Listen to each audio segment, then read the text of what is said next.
Well, hey guys, as you know, there is a new anime season starting, and I figured now that I've actually, I've watched more than one episode, I've watched about 2 episodes, some of them I've watched 3, and I just thought I'd give my impressions on the ones that I've watched so far. I've watched about 10-ish so far, and I'll also give some word on some continuing series that are ongoing, not just Naruto and One Piece and things like that, which I think you should definitely check out as well, which have carried over from last season. Now the first one I'll talk about is Akagami ga Kill. Now Akagami ga Kill is it's a story about a boy, and he's on a mission to save his village, and he walks in and he encounters a lot of troubles, and in the end he ends up joining an assassination group. And there's not really much that we know all that much about the story so far, but it has a lot of promise, and so far it looks pretty good. The first episode was a bit so-so, but the second episode I think was very redeeming, and it looks pretty good so far. And the manga, as I hear, has got quite a big following, and it's very successful in Shonen Jump magazine.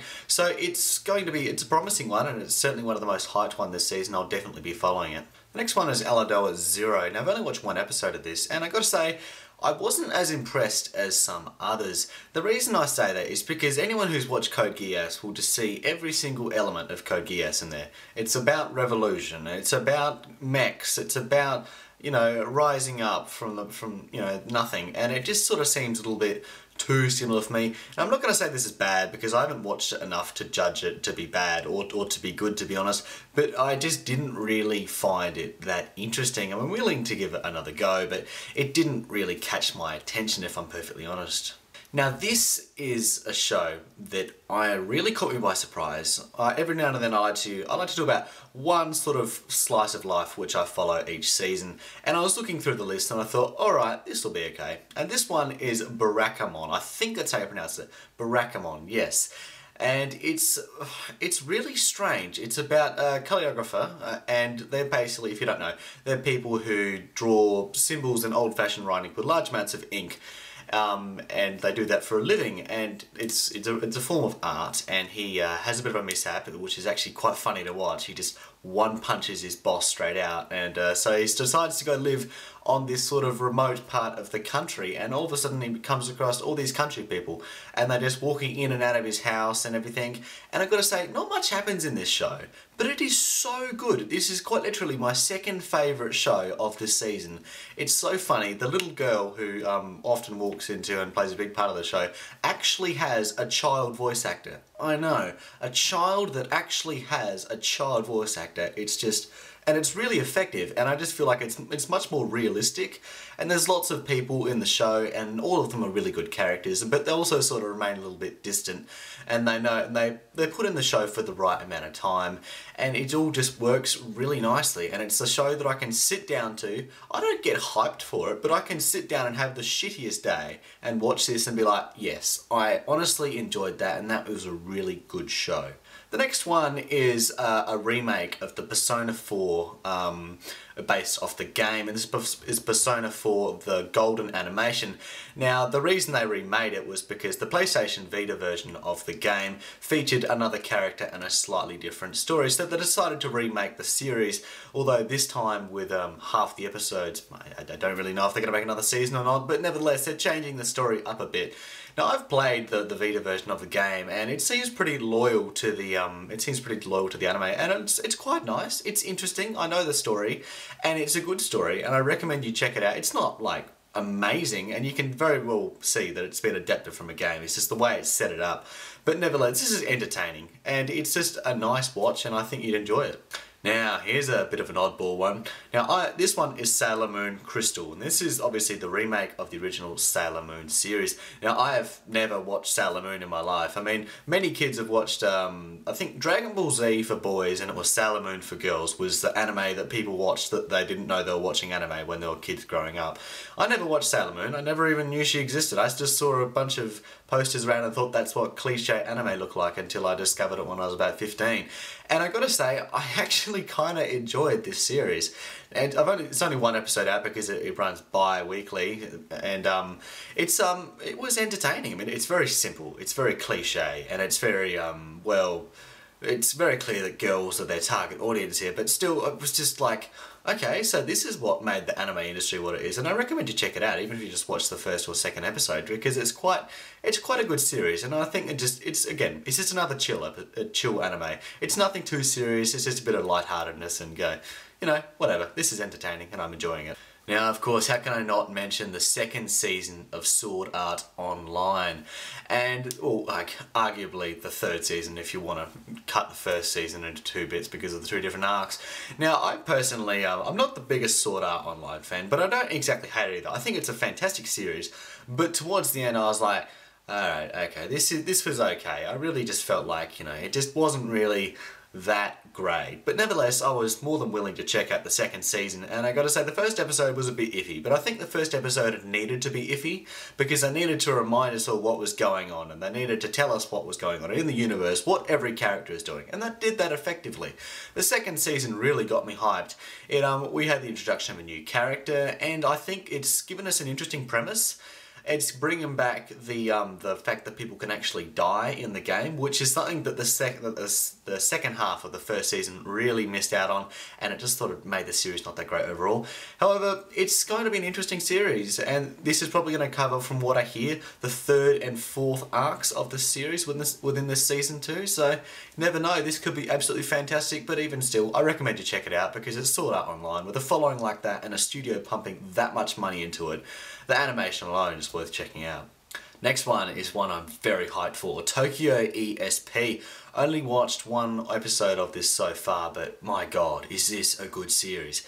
It's basically, from what I can gather, it's about we're living in a world where espers hold significant power over people. Obviously, esper powers have only been recently introduced, and so the world's sort of still coping with it. You've got your white knights, and then you've got your evil people, which are just trying to kill people for a good time and trying to take over the government because they think they can run a better idea. And then you got like your random heroes, and you're trying to figure out who's good and who's bad and what's going on. And it was so confusing, but it was so good. I didn't really know what was going on, but as I said, it was really well done. I don't even know who the main character is, if I'm honest. I don't even know who the main character is, and I don't think it's the type of series where it has a main character. Well, it might, but even still, I'm not sure. I think there's going to be a lot of side character involvement in this, and I think this is a series which is going to be very entertaining to watch, and I'm definitely going to keep an eye out for this one. I recommend you definitely check it out. Now, the most hyped one for the season, Tokyo Ghoul. Now, I read this back in about a year ago when I only had about 20 chapters out, and I read it and I thought, wow, this is good, but I didn't really want to follow it every week because of inconsistent chapter releases and stuff like that, so I dropped it and kept it on hold. And now the anime's out. It's got about 80 chapters to its name now, so there's lots of content. 24 episode series, and this is honestly the best thing of the season. If you haven't watched it, you really should, first off. Now, there's a bit of censoring here and there, which really pisses me off, to put it plainly, because this isn't the type of show that you watch if you're a little bit sensitive. I mean, even without the blood and stuff, this is not a show that little kids should be watching. It's about, imagine if there was a zombie who had a conscience, okay, and they didn't want to eat people, and they were sort of forced to do it, and it's growing up in the 2 societies, and they're at war with each other, and you're sort of trying to figure out, well, these ghouls, as they're known as, who have to eat people to survive, they're not necessarily bad people, and they're being hunted down, and just because they eat people doesn't mean they're bad people, and it eliminates all of your instant thinking of who's a good guy and who's a bad guy, and it really plays with your mind, and it is absolutely fantastic story, and the action is being very well done, and the animation is just very, very well done, and how can I not mention the voice acting? The voice acting is just insane. Definitely check this one out. Now finally, Zankyo no Terror. I'm probably going to be reviewing this weekly still. Came out a week after the rest of them, so there's only 1 episode out so far, but by God, who's this? This looks very promising. Still seems a bit confusing, and it might be too heavy for some, so if you're not really into psychological sort of war type thing, which I think a lot of you may not be, I think this would be, this is probably something you should stay away from, but those who are, get straight into this. The characters look interesting. It looks like the whole play with your mind type situations, you know, who's right, who's wrong, and the characters who are not necessarily good people. And I think this is, yeah, this is my number 3 for the season so far. Now, as far as continuing series, the first one I have is Hakuya, or Hakuyu. I'm not really sure how to pronounce it because, you know, it hasn't really been spoken or has a dub yet. But nevertheless, this is an anime about volleyball. Now, there's some things you should know about me now. A, I don't give or know a shit about volleyball. And B, the only sports anime I've ever really been able to get into is Hajime no Ippo, which is a beast series, by the way. And I've got to say, this series, really, I'm really enjoying it. I think it's about 14 episodes out now, and it is so much fun to watch. I mean, it's just so simple, and it's really good, and it's, for the very start, it takes a very unexpected turn.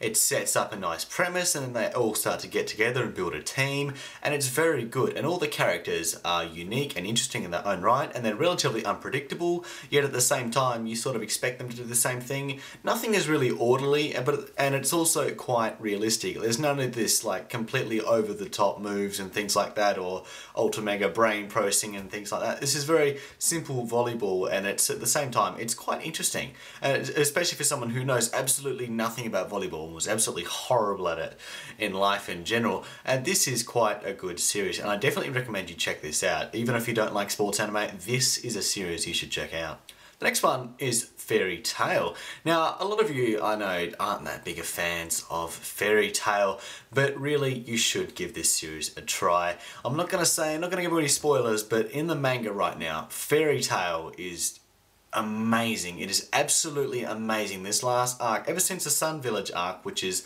about to come up in the anime after they get past this arc, it's just gotten completely amazing. This is a series which you should, even if you haven't watched the first series, you really should. You should just watch it all, and that's, I think it's about 175 episodes. I think there's about 25 episodes of filler in there which you can get out of the way, but nevertheless, this is a series which is worth catching up because it just gets better and better, and the art and animation in the series is it's just beautiful. It really is. The animation, not so much, but the art itself is very nice, and it's definitely better than a lot of the long-running series out there as well.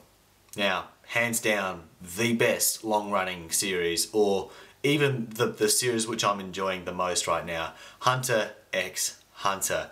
Now, you're probably hearing more and more about this series lately, and that is for a good reason. This series is ridiculously good. It's made by Madhouse Studios. Madhouse Studios make pretty much everything good. Art and animation for every single episode is top of the game.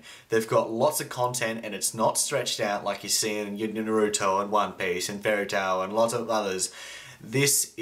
Every episode is just amazingly directed, amazingly written, and you never feel like, oh, okay, that was pretty boring, or that was lacking it. And even now, when we're literally in the middle of like a political sort of situation, and every episode is full of dialogue, but because of the perspectives they take it from, and all the situations and possible thoughts they give us and things like that, this is still so fascinating to watch. And the fights in this are insane, the characters are insane, and the voice acting talent is off the charts. This is, I'm honestly going to say, it is the best quality-wise.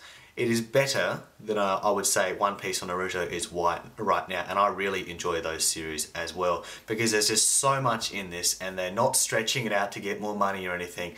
This series is just, you really need to check it out. It hasn't even got that many episodes out. I think it's only got 137 or 38 episodes out as of recording this episode, and really there's no excuse for you not watching this series. It is just absolutely fantastic. Don't get turned off by the fact that this has got a 12-year-old protagonist.